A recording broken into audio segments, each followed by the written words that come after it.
தானியேலை குகையிலிருந்து வெளியே தூக்கினார்கள். அவருக்கு யாதொரு தீங்கும் நேரிடவில்லை.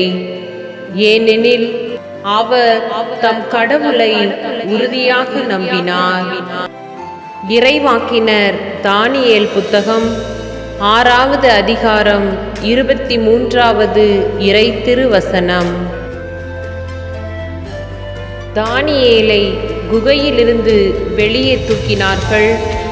அவருக்கு யாதொரு தீங்கும் நேரிடவில்லை. ஏனெனில் அவர் தம் கடவுளை உறுதியாக நம்பினார். இறைவாக்கினர் தானியேல் புத்தகம் 6வது அதிகாரம் 23வது இறை திருவசனம்.